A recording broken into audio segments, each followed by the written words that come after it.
ہوش کر کھول آنکھیں کہاں سو گیا، دیکھ دشمن زمانہ تیرا ہو گیا، بلبلیں کہہ رہی ہے یہ کیا ہو گیا، بلبلیں کہہ رہی ہے یہ کیا ہو گیا، اس چمن کا نگہباں کہاں سو گیا۔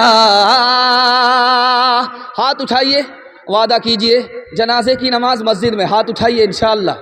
یہ دیکھیں، ایک تو ہم ہاف پاگل ہیں، 12 بج جانے کے بعد بیٹھے، آپ فل پاگل ہیں، کنیا کے بھی ماموں ہیں دلہا کے بھی ماموں، دونوں طرف سے آپ کا ہاتھ اٹھ رہا ہے، لیکن میں آپ کو ٹھکانے لگا کر کے رہوں گا، 2-4 غلطی تو آپ کی معاف ہے، اگر اس سے زیادہ غلطی کی تو نماز جنازہ پڑھانے میں بھی دیر نہیں۔ تیسرا پیغام آپ کی خوبصورت سماعت کے حوالے آ رہا ہے، سننے کے لیے یہاں سے لے کر کے وہاں تک تیار ہیں؟ جوش کے ساتھ ہاتھ اٹھائیے انشاءاللہ۔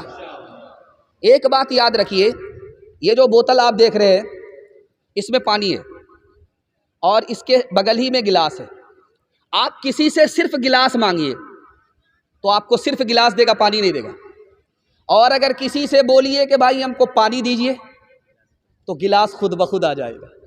کبھی آپ نے غور کیا یہ راز کیا ہے؟ یہ راز یہ ہے کہ پانی گلاس سے بڑھ کر کے ہے، گلاس ذریعہ ہے، پانی مقصود ہے، پانی مانگیں گے تو گلاس خود بخود ملے گا، اگر گلاس مانگیں گے تو پانی نہیں ملے گا۔ دین دنیا میں بڑھ کر کے دین ہے، مقصود ہے، آپ دین مانگ لیجئے، اللہ مفت میں آپ کو دنیا دے دے گا۔ ایک بات خاص طور پر سنیے،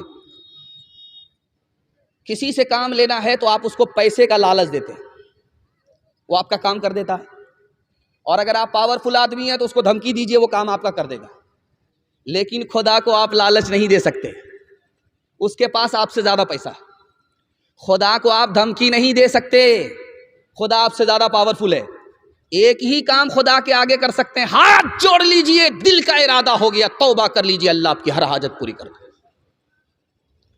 ایک بات اور یاد رکھیے، مسلمانوں کا حال اتنا بگڑا ہوا ہے کہ آپ کو 2-3 نمونہ دکھانے کے لیے جا رہا ہوں۔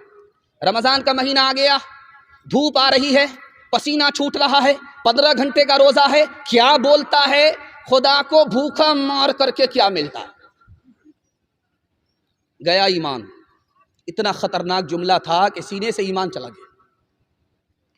اس کے بعد کیا کہتا ہے، جب ایک بار مانگا نہیں ملا، دوسری بار مانگا نہیں ملا، تیسری بار مانگا نہیں ملا تو کیا کہتا ہے، ارے خدا سے کیا مانگتے ہو، مانگو بڑے پیر سے، خدا کا تو کام یہی رہ گیا، اس سے چھینو اس کو دے دو، اس سے چھینو اس کو دے دو، چلا گیا ایمان۔ تیسرا جملہ دکھانے کے لیے جا رہا ہوں، خدا انصاف نہیں کرتا، کسی کو اولاد دیتا ہے کسی کو اولاد نہیں دیتا، چلا گیا ایمان۔ ایک آدمی روکھی روٹی کھا رہا تھا اور اس کے ساتھ نمک اور چٹنی، اس پر کہا سبحان اللہ، ماشاء اللہ، الحمدللہ، بغل کا آدمی بولا کہ مرغا کھا رہے ہو، دھڑا دھڑ سبحان اللہ بول رہے ہو، یہ روکھی روٹی میں سبحان اللہ، ماشاء اللہ، الحمدللہ، اللہ کا اتنا شکر کر رہے ہو، تم لوگ تو اللہ کی عادت خراب کر دو گے، اس لیے تو ہمیشہ اللہ تعالیٰ تم کو روکھا سوکھا کھلاتا ہے۔ ہاتھ اٹھا کر کے وعدہ کیجئے، راحت میں باپ کو، مصیبت میں خدا کو یاد رکھیں گے۔ یہ دیکھیں پھر بھی ہاتھ اٹھا رہے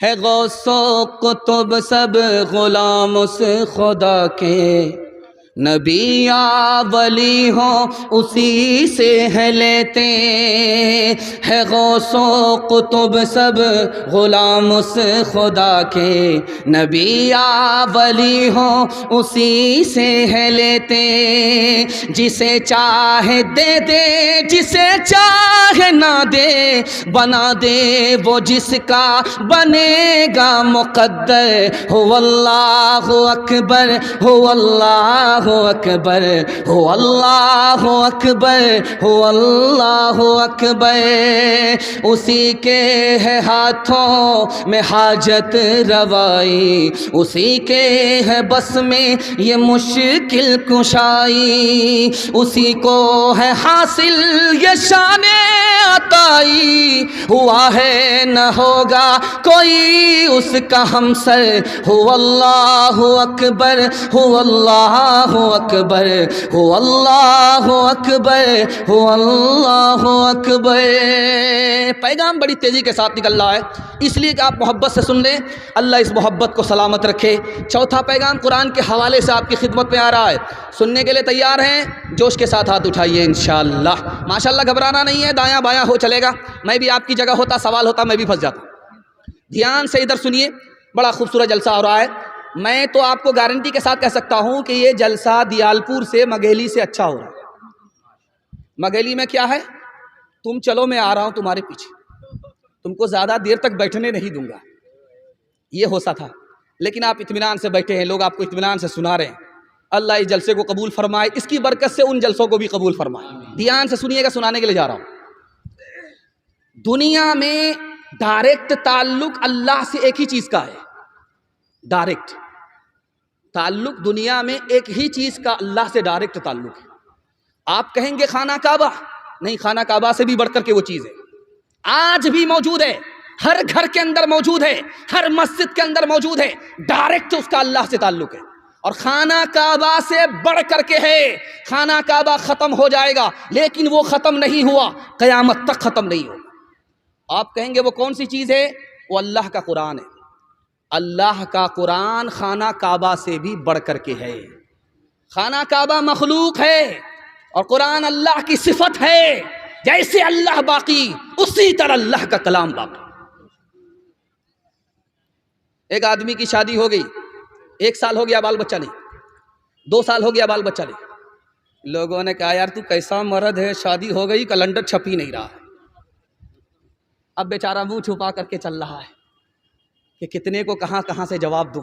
قبولیت کی گھڑی گھوم رہی تھی، ہاتھ اٹھا کر کے دعا مانگا، میرے پروردگار کتنے لوگوں سے منہ چھپاتا پھروں، بیٹا نہ دو سہی ایک بیٹی ہی دے دو، وعدہ کرتا ہوں جب اس کی شادی ہوگی اس کو رخصت کروں گا، دنیا کی ہر دولت دے کر کے بھیجوں۔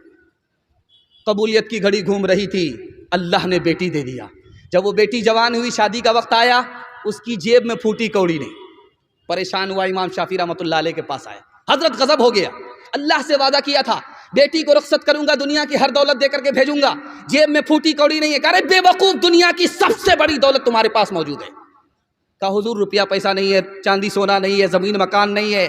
کہا قرآن کی دولت تمہارے پاس موجود ہے، جب بیٹی رخصت ہونے لگے تو قرآن کو ساتھ میں رخصت کر دو، اللہ کا وعدہ پورا ہو جائے گا۔ قرآن کے مقابلے میں دنیا کی کوئی دولت نہیں ہو سکتی۔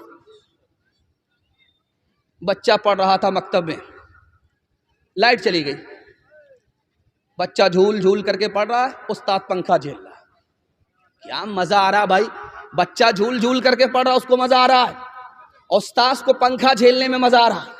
گھوم کر کے ادھر جا رہا ہے بچہ کو پنکھا کی ہوا دیتے ہوئے، پھر ادھر آ رہا ہے، بادشاہ آیا، اس نے دیکھا واہ کیا شاندار قرآن کی تعلیم ہو رہی ہے، خوش ہوا، 10,000 سونے کے سکے اس استاد کو دے دیا۔